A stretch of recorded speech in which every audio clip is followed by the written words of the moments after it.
Here we go, college football payoff podcast, week 3, episode 41. 41, fourth episode on the year. That's right, 41. Nice. Altogether. I'm Dan. That's Big Country. We're back again, coming off of probably, again, this season so far has just been kind of wild to me with everything that's going on. Notre Dame loses to Marshall, so they start the season 0-2 after being ranked 5th in the nation to start the year. And then Texas A&M lost, and Bama wins by 1 point. I saw something where there was like 10, maybe 12 of the top 25 teams all failed to cover the spread last week. So it's kind of feeling like that might be we're kind of trending in the direction of fading some big schools this year, but nobody wants to say that they're good yet. We know Georgia's good. Georgia's about it. I mean Ohio State's. Georgia's great. Alabama and Ohio State right now have only showed me that they're good. Yes. But can be great. Yes. And Michigan's actually surprised me too. So we could have a 2 SEC, 2 Big Ten. We could. If they are the best 4 teams at the end of the year, even though they're going to play each other, they might just throw them back in there. Now, that's a possibility at this point in the season. Does the fact that Michigan has played the 2 worst teams in college football, like statistically the 2 worst teams in college football are the 2 teams that Michigan played? That's true. And, but they still are very, very good. And last week's game against Hawaii was kind of... They stopped playing. You had to have. It was miserable conditions. But I'll get into Ohio State. They're actually on my card this week. I got 4. I think you said you might even have 4 too. I have 4. Look at that. So, quick recap of last week. I went 2-2. I had Michigan State minus 34.5. That was never in doubt. And the Iowa State under 40.5. Again, never in doubt. I'm kind of convinced that Iowa's offense does not know how to play football. That puts me to 7-4 overall. Oh, the 2 losses were Miami minus 5. Or not Miami, sorry. Florida minus 5. And then the over 66.5 in Tennessee Pitt. That was close. They took it to overtime, gave me a chance, but Pitt was unable to score. So that's 7-4 overall for me. What's your recap? 1-2 last week. Bama minus 11.5 first half. Mm-hmm. Not even close. But in hindsight, nobody probably knew how to defend that offense better than Steve Sarkisian, just based off of he knows all the ins and outs, the X's and O's of it. So, it is what it is. We can look back and see where we messed up there. Miami minus 24.5. There's no excuse that didn't cover. Typically you have a bunch of undisciplined players on the University of Miami team. I thought that could change with Mario Cristobal, but 2 weeks in, it definitely didn't. There's no excuse that they didn't cover this number. They the DB picked the ball off in the end zone, ran it all the way back for a touchdown. The rest claimed he gave himself up. That would have been a cover touchdown. Another cover touchdown would have happened with about like a 45-yard touchdown, little screen, short throw to the running back that the starting center got called back because he decided to block a Southern Mississippi player 5 yards off the sideline like a idiot to tone things down. So no excuse that. I'm just really mad about that one. That one should have been a win. Sorry about that. And then we had a win with the Iowa State under 40.5. Never a doubt. And might get some more of that action later this episode. That was our first. We still got to come up with a name for it. But yeah, that was our first community pick, our first togetherness pick. I don't know what it was, but we're 1-0 and we're picking together this year so far. The Kumbaya lock. So if we don't have something, we might need to start going together on more of these because we're feeling pretty good. That was easy money. Jesus, man. I took that first half too. Oh, so that felt really good. God. Still mad about that. I don't really get mad because I bet a lot of games. I don't get mad with the loss, but that Miami minus 24.5 really irked me. last week. So ready to move on. I got 4 picks this week, so I'm good. I'm ready to, 4-4 in the season. I'm ready to establish, a little bit of margin between wins and losses after this week. Yeah, you're 4-4, 7-4 over here, so that puts us 11-8. We're positive, and going into week 3, now I feel like we got somewhat of a better idea of how these teams are going to play, and should be fun. So I didn't see too many games that just jump out of you this week, but like in terms of star power, I mean, you got Ohio State playing Toledo at 7 o'clock. That's that's kind of, that shouldn't be happening, but whatever. All right, let's get into our picks. I'm going to start first. I got it pulled up already. Ole Miss versus Georgia Tech. Ole Miss is a 16.5-point favorite, and I am taking Ole Miss minus 16.5. Lane Kiffin, I mean, last week, both of these teams played FCS opponents. So Lane Kiffin's offense, we know it's going to be a juggernaut. They threw up 56, easy win. Both quarterbacks, Jackson Dart and Luke Altmaier, each had touchdowns. Actually, each had a pair of touchdowns. So they looked dominant. While Georgia Tech they played Western Carolina, FCS school. They had trouble. They fell behind early. It was like 14-7, I think, in the first half. Georgia Tech did come back and win 35-17, so they scored more, but they gave up 10 more points as well. And Georgia Tech, I mean, they won despite they had fewer total yards, fewer first downs, and like half the time of possession of an FCS school. So they did not look good at all in that game. That coach is on the way out. Yeah. So this could be the saving grace. So like with Nebraska, Scott Frost, thank God he's gone, by the way. We'll get into that later, but he's still cashing checks. Just 5 teams are giving up fewer than 6.5 points per game, and that's what Ole Miss is at. They haven't played the best of competition, but unless you're Ohio State, and even Ohio State played Notre Dame, they're 0-2. Bama playing Texas, Georgia, coming out against Oregon. It's early in the season, so you can say that everyone hasn't played the best competition, but Ole Miss's defense is just it's a superb, and it's complementing their offense so well. They're actually ranked 20th in the country. 20th in the country. They got easy wins. I mean, they destroyed, Central Arkansas, whatever. But I think the 2 quarterbacks here, you got Jackson Dart, came over from USC. He played really well. And it's just, I don't have faith in Georgia Tech. They were outplayed at home. They gave up 408 yards to an FCS school. And I think Kiffin's offense is just too powerful. That and their defense is, if Georgia Tech had trouble with an FCS school and gave up that many yards, you could have the argument that they're going to give up double that against an SEC opponent. I just don't see them being able to slow them down, and I don't even see them being able to put up many points here. I think this could be an absolute blowout. I think it's easy. I think Ole Miss minus 16.5 is probably one of the easiest bets I'll make this week. Okay.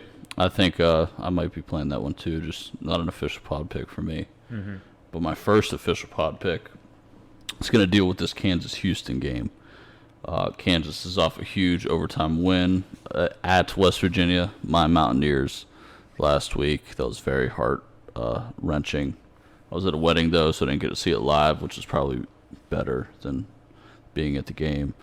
But, man, I think this is a case of the betting market being off on both these teams.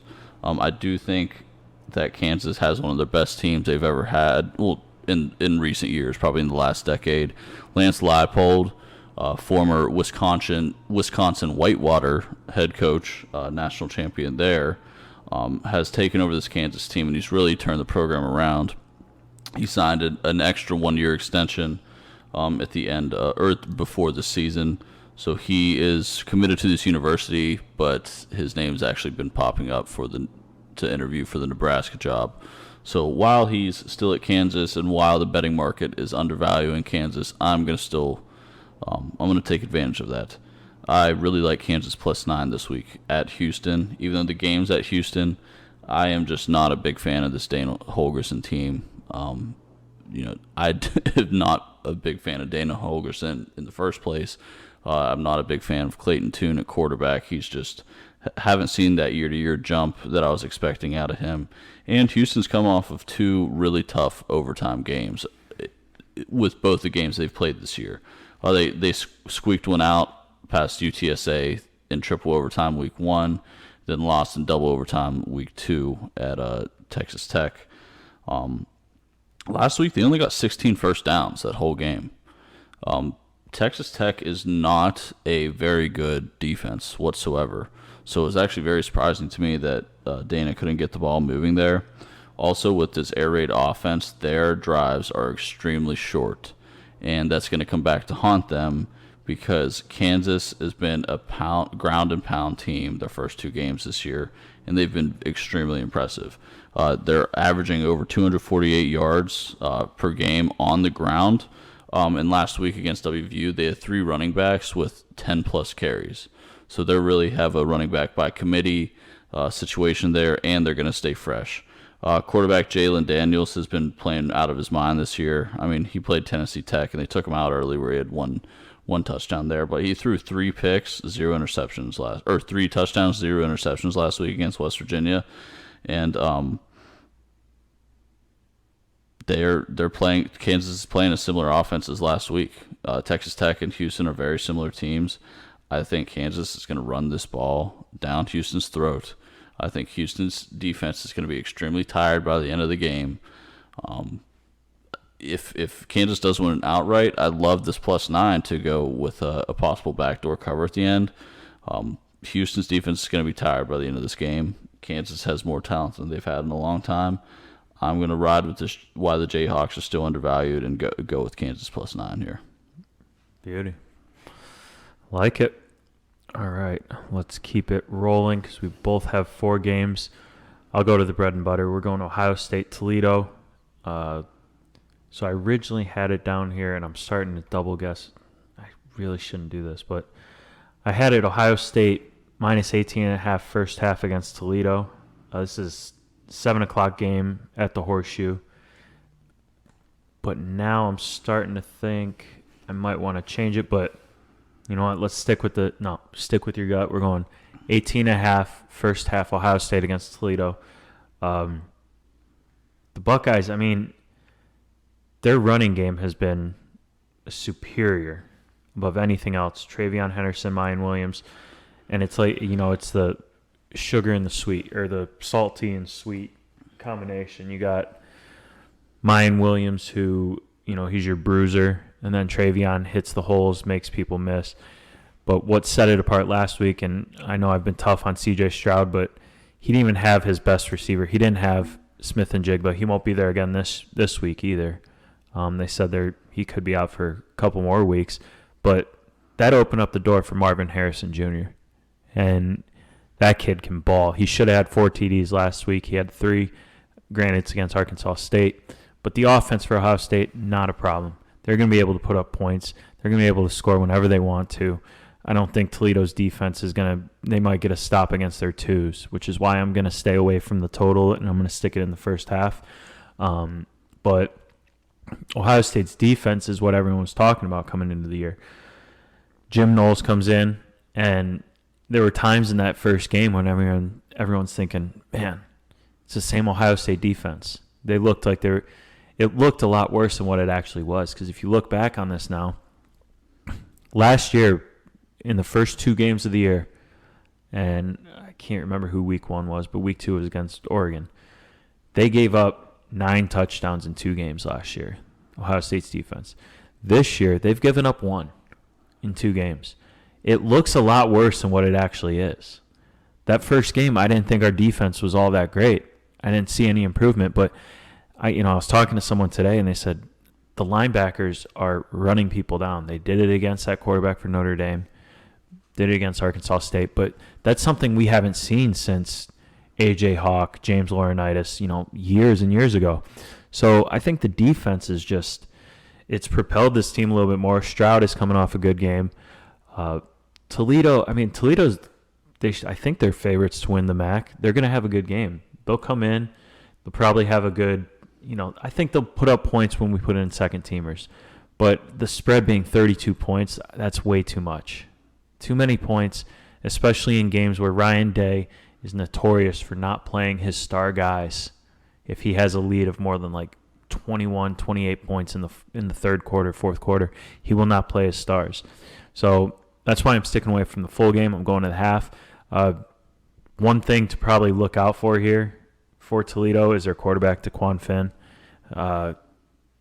He'll give the defensive backs tested.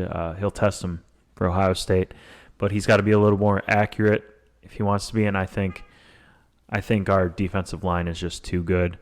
Running game, slow down Finn. I think that's all you really have to worry about.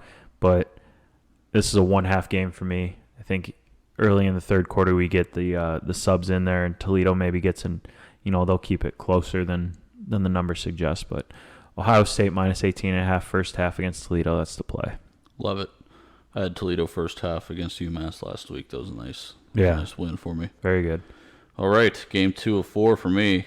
We're going to take it to a Saturday afternoon game in the great state of Illinois. It's going to be Vanderbilt traveling all the way to northern Illinois to get the job done. Vanderbilt played Wake Forest last week. They finally played somebody of real caliber, and they got what you'd expect. They lost by 20 points, lost 45-25. Did have Wake Forest in my personal card, so I'll take that win from Wake Forest. But Vanderbilt, outside of a few little moments in that game, did show that they're not your typical Vanderbilt team anymore. I still do think this team is undervalued in the betting market, and what's even better is that they're finally playing their backup quarterback. So Mike Wright has led them to 2 wins, and then they finally benched him against Wake Forest after committing 2 turnovers last week, 1 fumble, 1 interception. And there was this 2-minute and 15-second span in that game where he threw a pick six. Wake Forest scored on a one-play 68-yard drive and then scored on a 32-yard drive. So they got out to a 21-3 lead, and Vanderbilt was just never able to climb back. But I did see a lot of great things out of A.J. Swan, the backup quarterback, who I'm pretty sure is starting this week. He went 8 for 11, 146 yards and 2 touchdowns in the game against Wake Forest. And I'm really, really excited to see what he does against a MAC school compared to a top 25 school this year. And then, when we look at both teams, this is very similar teams when it comes to a statistical perspective. They allow the same amount of yards on the ground. They're almost scoring the same amount of points and allowing the same amount of points. Vanderbilt has a clear edge here, though, when it comes to rushing yards. Their leading rusher this year, Ramon Davis, has 269 yards and 2 touchdowns. And they'll probably be giving him the ball a lot here because at the end of the day, this is a MAC school versus the SEC. I do plan on this game being close, maybe in the first half, third quarter, but towards the end of the third and into the fourth, I do think that it's going to wear down on the Northern Illinois defense, and I do think Vanderbilt will be able to score here and at least keep it close, if not win. Considering these teams are so similar, I don't think a Northern Illinois home game is worth 2.5 points. I would have this game closer to a pick'em. I think the line may move closer to a pick'em on game day, especially once everybody sees that Vanderbilt's playing a MAC school, even though Vanderbilt's not as good. It's just always that SEC MAC matchup. I love what Clark Lee's doing with this program. I see great things happening for Vanderbilt, considering that they've been so bad for the last whoever knows how long, that I like them to win here and cash their season win total over. So give me the Vanderbilt Commodores plus 2.5 at Northern Illinois. Very nice. Very nice. Yeah, it's SEC against MAC at the end of the day. I think that statement MAC right there football said is it just all. so sloppy. I mean, is. It's just... it's tough. Yeah. I love fading MAC. SEC versus MAC, it's a fade play. Yeah. All right. Well, too bad neither one of these are MACs, but I'll go to Oklahoma, Nebraska. Big news. It's really no shock to anyone. It shouldn't be a shock to anyone. It's actually a shock that they waited this long, but Nebraska has finally gotten rid of Scott Frost. The stuff that he did to that program is just, it's brutal. I mean, the play calling, he left a lot of wins out there, and it's good for them to move on, but I think damage might have been done. I think this move needed to be made before the season started and let this team gel with a new coach. Some people say, early on in the year it's not going to matter as much, but damage has been done. I think Nebraska's season is probably, it's one to be salvaged now. And they go up against Oklahoma this year, Oklahoma's just Oklahoma. I mean, they're going to put up points. Nebraska, they'll put up their points as well, but Nebraska's been one of the worst defensive teams in the country. I can see Oklahoma just absolutely racking up points against this team. I think I have them right now. Let me check. 11.5. So I'm taking Oklahoma minus 11.5. I can see Oklahoma really running up the score on them too. Kind of welcome to the college ranks for their new head coach, Scott Frost. It was time to go, but the Sooners they're 39 points a game right now. They can move the ball both through the air, on the ground. They're averaging over 460 yards of total offense a game. Like I said, Nebraska's defense is terrible. They're giving up 31 points a game, close to 500 yards a game of offense. Secondary they get beat deep. Their front seven isn't putting up pressure. They're not sacking quarterbacks. Dylan Gabriel is going to have to throw. He's going to have all day to throw against them. I see him. He's going to be able. It's going to be like his UCF days, just picking apart defenses. Oklahoma's defense has been solid. Yeah, it's against, again, weaker opponents. That's why the first 2 weeks are tough unless you're playing out of conference, and they even have those scheduled 5 years in advance. So it's tough to kind of dictate that. But they've done what they needed to do. They've given up 8 points a game. I can see them just absolutely destroying this Nebraska offense, getting to the quarterback. Casey Thompson, 65.4 QBR through the first 3 games. I can just see a lot of mistakes happening. Nebraska's they're going to want to come up big for their new head coach, but I think the ghost of Scott Frost lives on here, and Oklahoma easily covers the spread. I got them right now at 11.5, and I expect that to move too. So that's mine for this game. Perfect. Okay, I'm going to take a big favorite this week. It's a double-digit favorite for a team that's already 0-2, but it's okay because they're playing a team that's 0-3 and a team that has probably a top 5 worst defense in the country. We're going to go look at Charlotte traveling to Georgia State this week. Charlotte, they're an absolute wreck. Okay, 0-3 this year. Losses to FAU 43-14. Losses to FCS William and Mary 41-24, and then a great shellacking last week against Maryland where they lost 56-21. On the other hand, Georgia State's first 2 games they've lost, but they've been playing Power 5 opponents. They lost to South Carolina 35-14, in which that final score is not indicative of the actual game. Georgia State hung with them for most of it. And then they lost a heartbreaker to North Carolina last week, where they were up at one point in that game, ended up losing it late. But I think they're ready for a change in competition and ready for their first win, especially against the Charlotte 49ers defense that's allowing 551 yards a game and conveniently 236 yards rushing per game, 238, excuse me. On the other side of the ball, on the other side of the field, Georgia State is one of the most high tempo rushing offenses in the league or in the country. They're averaging just over 217 yards rushing per game, and they have 3 different running backs with over 28 carries. So they like rotating those guys, keeping them fresh, and they are going to pound the rock. And I'm not worried about this large spread with a predominantly running, slow game, because I do think Georgia State's going to be able to break off a couple large runs here. I do think their defense that is allowing under 400 yards a game, that's against quarterbacks Spencer Rattler and Drake May, who are actually two pretty solid quarterbacks from Power 5 programs. I see them being able to hold a lead, maybe winning by 3 or 4 touchdowns. I'm really comfortable with Georgia State minus 19. They're just going to pound it down Charlotte and continue Charlotte's and head coach Will Healy's miserable defensive season. Great. That was your third, right? So you got one more? I got one more. All right. Let me finish up with mine. This is going to be quick. This is, I feel like I'm taking Purdue every time they're plus and within like 3 points, but Purdue versus Syracuse. Purdue's a +1 underdog. I'm taking them to win this game. And do you know? Yeah. Do you know favors? See, and it's honestly because I watched, week one of college football. I watched them play Penn State. And there's something about Purdue, man.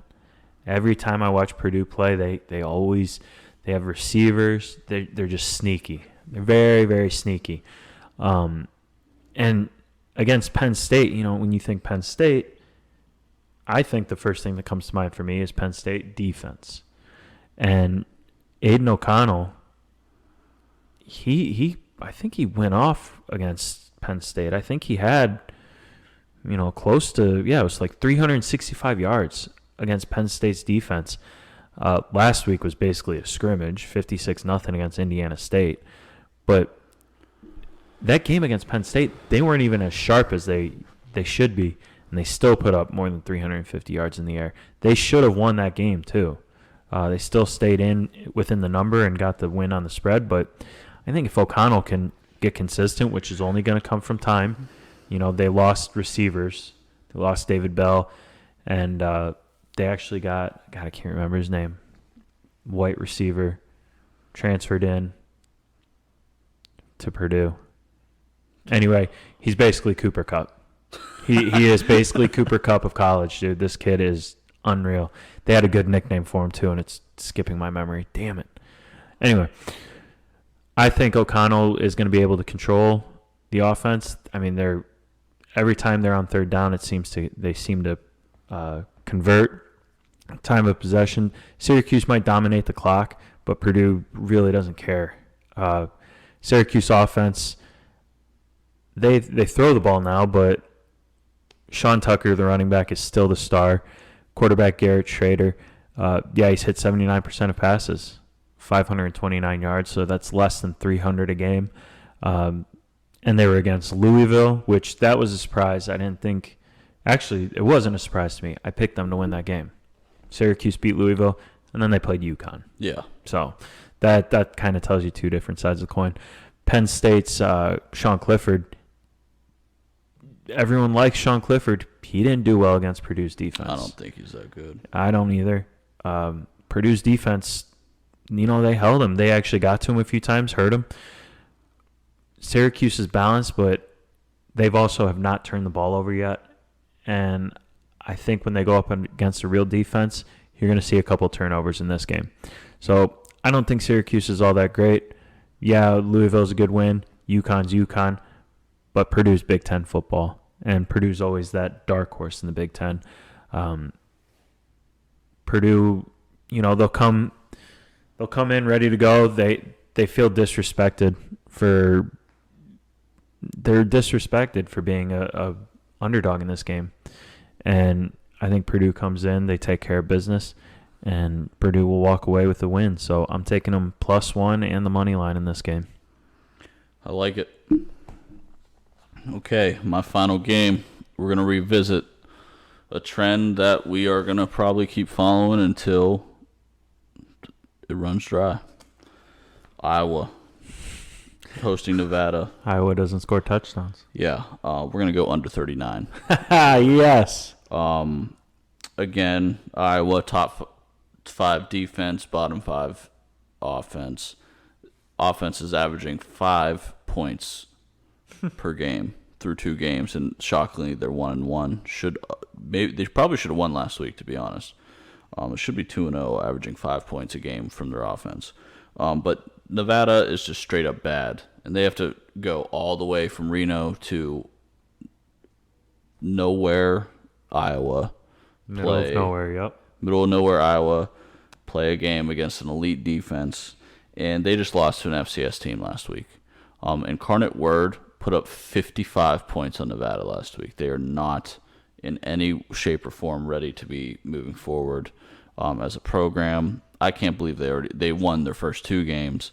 They lost every statistical category to New Mexico State except turnovers, and ended up winning 23-12, and then they beat a really weak Texas State team.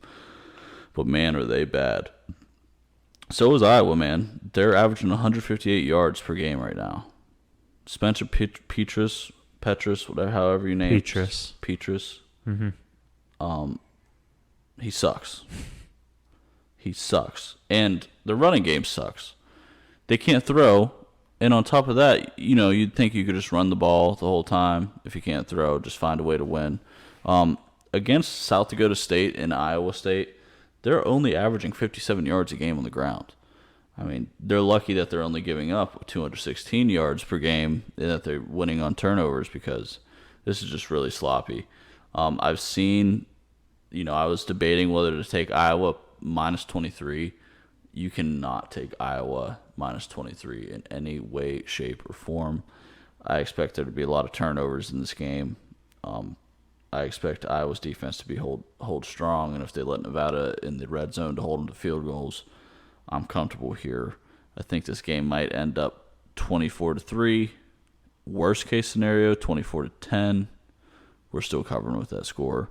Let's go Iowa, Nevada, under 39 for my 4th pick of the week. Wow. A 4th pick from Big Country. That's unheard of. So that must mean he really likes it. I like it. Good. All right. That's it. Each give you 4. So the goal for this week, 8-0, as it always is. Right?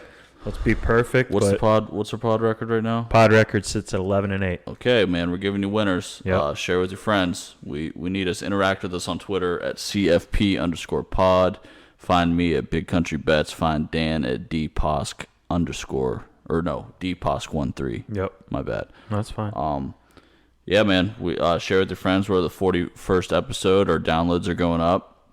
Make sure you guys keep listening, sharing, like, subscribe, rate, review, tweet at us. Man, any interaction is good for the pod, and we'll keep giving you winners. He hit it, man. He said it right on the head. Before we go, let's recap real quick. I got Ole Miss minus 16.5 against Georgia Tech. Oklahoma minus 11.5 against Nebraska. Ohio State minus 18.5 first half versus Toledo. Purdue +1 and the money line against Syracuse. What do you got? Give me Kansas +9 at Houston. Give me Vandy +2.5 at Northern Illinois. Give me Georgia State -19 hosting Charlotte. And give me that Nevada, Iowa under 39. There we go. All right. Before we let you go, do you remember who the 3rd overall pick in the 1994 NFL draft was? I wasn't even born yet. All right. Tennessee quarterback Heath Schuler finished 2nd in Heisman Trophy to Charlie Ward. And now in 2007, since 2007, he's the U.S. rep for North Carolina's 11th Congressional District. Heath Schuler, Tennessee quarterback. Thank you for your service. All right. You got anything else? I'm good, man. Let's win. Yeah. Let's have a good week. Like you said, follow us, like, subscribe, comment, all that stuff wherever you get your podcast, and help make this thing bigger and help it grow, and we'll keep doing our part. So, all right. That's Big Country. I'm Dan. We will see you next week.